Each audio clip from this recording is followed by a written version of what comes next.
É preciso explicar por que o mundo de hoje, que é horrível, é apenas um momento do longo desenvolvimento histórico. E que a esperança sempre foi uma das forças dominantes das revoluções e das insurreições. E eu ainda sinto a esperança como minha concepção de futuro.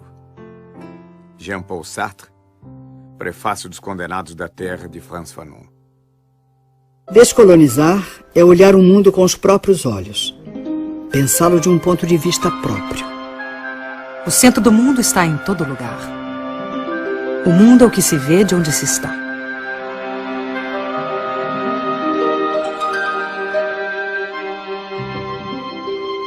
O olhar sobre a primeira globalização vem das viagens de descobrimento e conquista.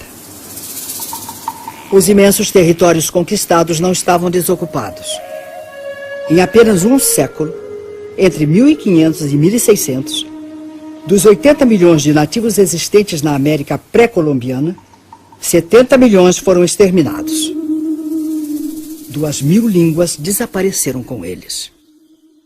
Tupis, quechuas, mapuches tiveram seus territórios ocupados e demarcados arbitrariamente, ignorando-se povos, culturas, línguas, religiões, para facilitar a dominação e o saque de suas riquezas. Os 10 milhões de africanos transplantados para o Brasil, depois de séculos de escravidão nas plantações de cana, de café e nos garimpos das Minas Gerais, ficaram abandonados à própria sorte. A primeira globalização do colonialismo se caracterizou pela ocupação territorial. A segunda globalização começa no fim do século XX, marcada pela fragmentação dos territórios.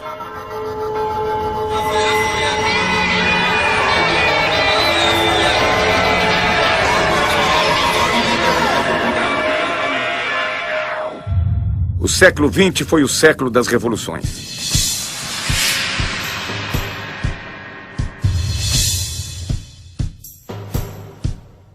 As revoluções tecnológicas transformam as novas conquistas em sonhos de um mundo melhor.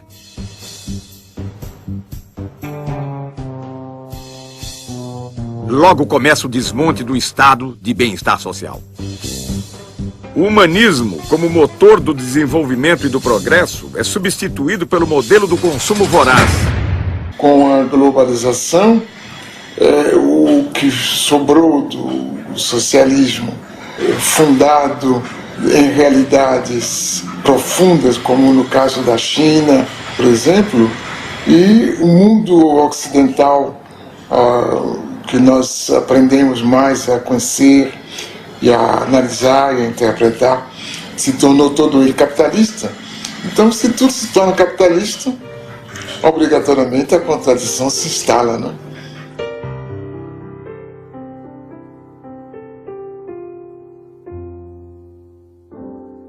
Uma forma de reconhecer o nível de desenvolvimento no planeta é observar a quantidade de luz que as cidades emitem à noite.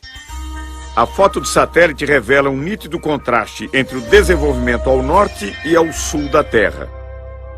A renda dos 500 indivíduos mais ricos do mundo é superior aos ganhos dos 416 milhões mais pobres. Em 1990, um norte-americano ganhava em média 38 vezes mais que um tanzano. Hoje ganha 61 vezes mais. Nunca houve uma oposição tão grande entre um pequeno grupo de países e a maioria esmagadora dos países da humanidade. De fato, se desejarmos escapar à crença de que esse mundo assim apresentado é verdadeiro, e não queremos admitir a permanência de sua percepção enganosa, devemos considerar a existência de pelo menos 3 mundos num só. O primeiro seria o mundo tal como nos fazem vê-lo, a globalização como fábula. O segundo seria o mundo tal como ele é, a globalização como perversidade. E o terceiro, o mundo como ele pode ser, uma outra globalização. Nunca na história da humanidade houve condições técnicas e científicas tão adequadas a construir um mundo da dignidade humana.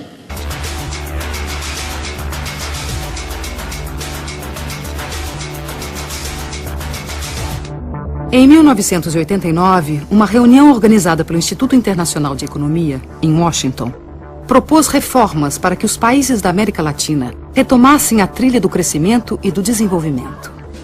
Nasceu aí o Consenso de Washington, uma espécie de bula com prescrições consensuais, austeridade fiscal, elevação de impostos, juros altos para atrair investimentos estrangeiros, privatizações, em nome da boa administração do setor privado e da incapacidade dos Estados. O mesmo sistema ideológico que justifica o processo de globalização, ajudando a considerá-lo o único caminho histórico, acaba também por impor certa visão da crise e a aceitação dos remédios sugeridos. Na verdade, porém, a única crise que os responsáveis desejam afastar é a crise financeira, e não qualquer outra. O Consenso de Washington representou para a América Latina um fruto envenenado. No Equador, país com 25% de índios e 55% de mestiços, o movimento indígena Pachacuti comanda a revolta. A crise se torna aguda com os programas de privatizações e extinção de serviços estatais.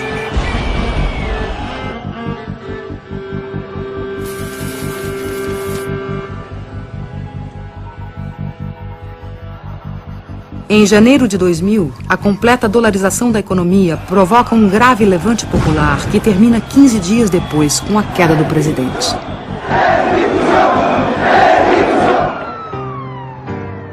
Ainda em 2000, na Bolívia, o governo pressionado pelo FMI e pelo Banco Mundial privatizou a água potável na região de Cochabamba.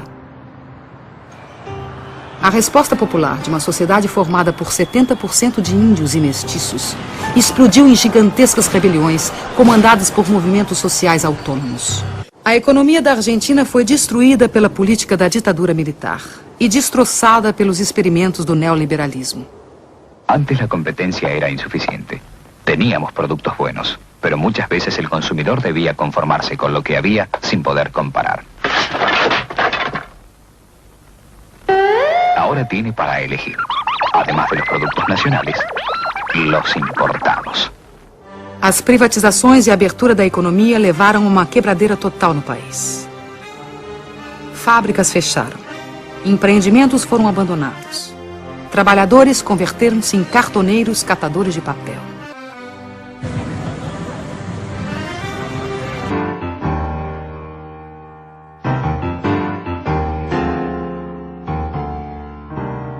O que nós estamos estudando aqui é, sobretudo, essa relação entre globalização, isto é, o grande dinheiro, a grande informação, e o território. O território como matriz da vida social, econômica e política. A Boeing, maior montadora de aviões do mundo, é bom exemplo do fornecimento em rede planetária. O modelo 777 recebe componentes de 322 fornecedores em 38 países. E suas 3 milhões de peças, do rebite à turbina, são fabricados por 1.700 intermediários em 37 nações. De onde prosseguem para Everett, onde a Boeing tem o maior edifício industrial do mundo. Na montagem final, a Austrália fornece os lemes de direção e profundidade. O Canadá, a parte posterior das asas. O Reino Unido, os computadores primários de voo. O Japão, os lavatórios.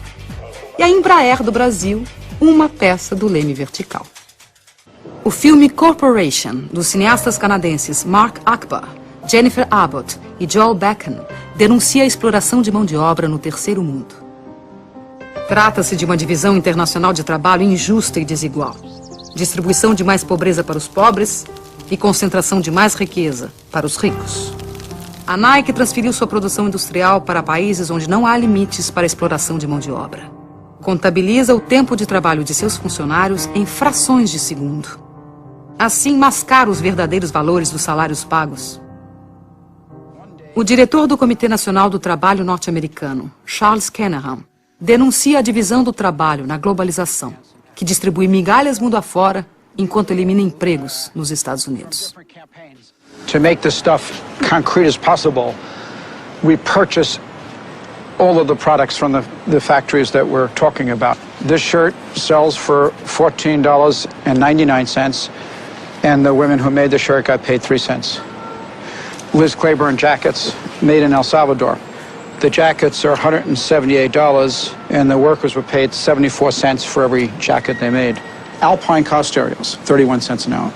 De fato, para a grande maioria da humanidade, a globalização está se impondo como fábrica de perversidades.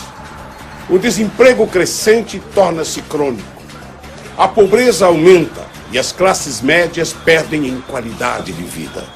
O salário médio tende a baixar.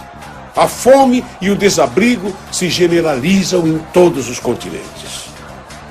A fila na Marquês de Sapucaí, no Rio de Janeiro, não é para assistir a nenhum desfile de escola de samba, mas simplesmente para conquistar uma vaga para a gari da empresa pública de coleta de lixo da cidade.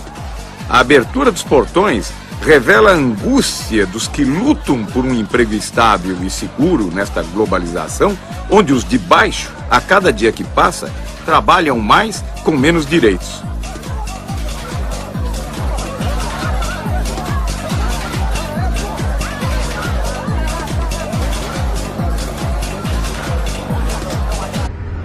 $1,5 bilhão de pessoas ganham menos de $1 por dia. E diante disso, a pobreza é tratada com naturalidade. Alô, amigo, alô, chefia. Seu futuro não pode ser decidido a revelia. Lembra daquele tempo em que seu salário ainda valia mais ou menos 50 anos, eu diria. Alô, amigo, alô, chefia. Seu futuro não pode ser decidido a revelia. Se o presente é omisso, aí fica difícil. Tem que botar a mão na massa, dar um jeito nisso. A humanidade se divide em 2 grupos. O grupo dos que não comem e o grupo dos que não dormem, com receio da revolta dos que não comem. Josué de Castro, em Geopolítica da Fome. A questão da fome não é a questão de produção de alimentos, é a questão de distribuição. Isso a gente viu quando de certas epidemias de fome na África e na Ásia, os Estados Unidos se recusando a dar ajuda alimentar se certas condições políticas não fossem preenchidas. No caso do próprio Brasil, se há uma parte da população que não come corretamente, isso é culpa unicamente da forma como nós organizamos a sociedade. Não é que não haja alimento, não é que não se possa distribuir os alimentos. Apenas nós decidimos que alguns não devem comer, porque acaba por ser uma decisão, que se depois de tantos anos a gente aceita tranquilamente continuar discutindo a questão da fome, que me parece uma vergonha. A fome já não nos surpreende. Convivemos com ela cotidianamente, entorpecidos pela realidade que nos cerca. Os astronautas disseram que a única obra humana visível do espaço é a Grande Muralha da China. Esse dragão sinuoso de 23 séculos foi erguido contra as ameaças do deserto, os povos do norte árido, em busca das terras verdes do Império do Meio. O sonho comunista do internacionalismo proletário, incentivado pela Revolução Soviética de 1917, foi aos poucos substituído pelas barreiras construídas em torno da cortina de ferro. A mais célebre foi o Muro de Berlim, erguido em 1961 para separar a pureza do socialismo das desigualdades do capitalismo. Tinha como missão impedir que as pessoas fugissem do glacial paraíso socialista.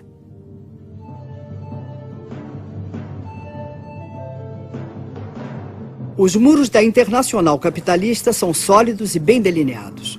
Enquanto permitem a circulação livre das mercadorias, dinheiro e serviços, proíbem o livre tráfego dos indivíduos.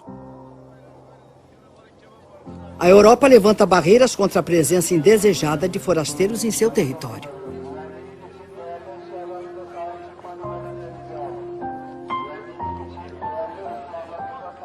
Refugiados frequentemente ficam no meio do caminho, sucumbindo de sede no deserto, afogados no Mediterrâneo, enquanto seus barcos precários naufragam.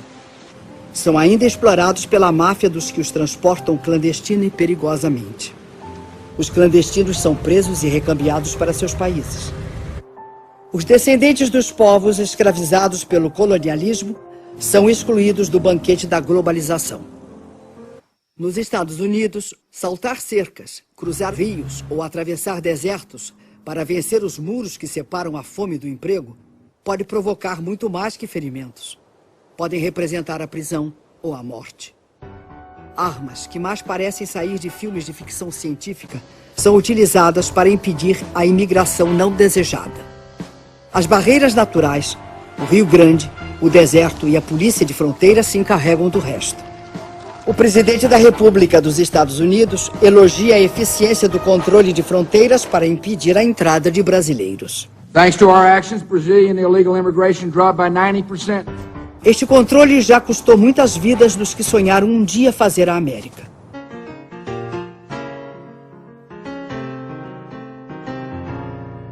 O que nós estamos vivendo hoje é que o homem deixou de ser o centro do mundo, né?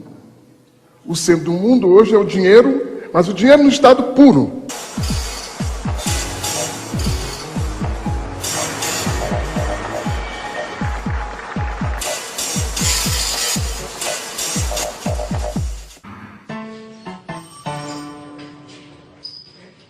O redator de um importante jornal está fechando a edição do dia seguinte sem grandes notícias para compor a primeira página.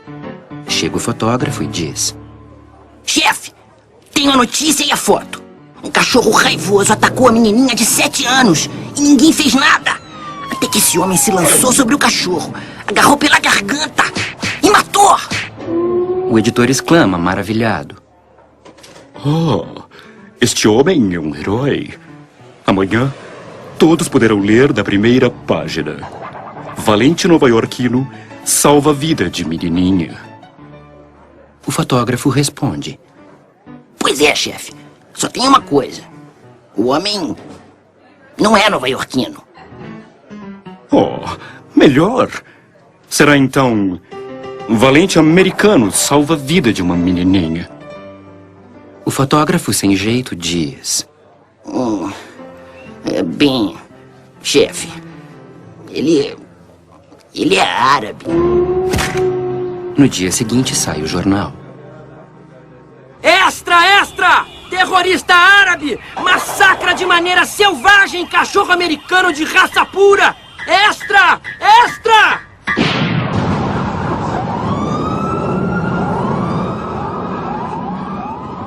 Como as grandes agências de notícias pertencem às grandes empresas, os acontecimentos são analisados de acordo com os interesses pré-determinados.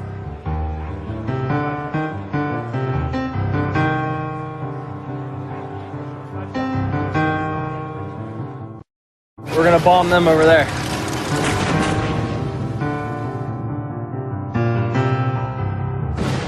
Muitos dos economistas que escrevem jornais publicam diariamente o desejo das empresas das quais são consultores.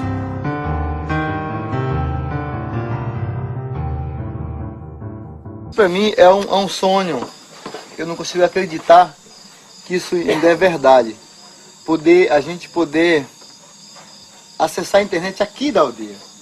Vocês puderam ver que isso aqui não é um brinquedinho, sabe?